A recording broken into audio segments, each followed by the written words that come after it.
How to create a to-do element with UNOY. Select your page node, press Add New Element and choose To Do. You can rename the to-do element by double-clicking on its name.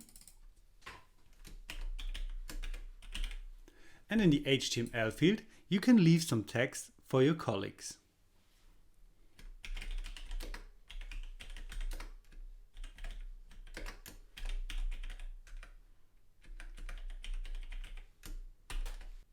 Above the HTML field, you will find some options to adjust your text or your HTML field.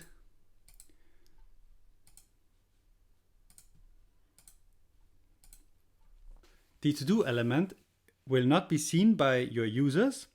It is just meant to leave some to-dos or some information for your colleagues. Press Save. And we are good to go. Thank you for watching.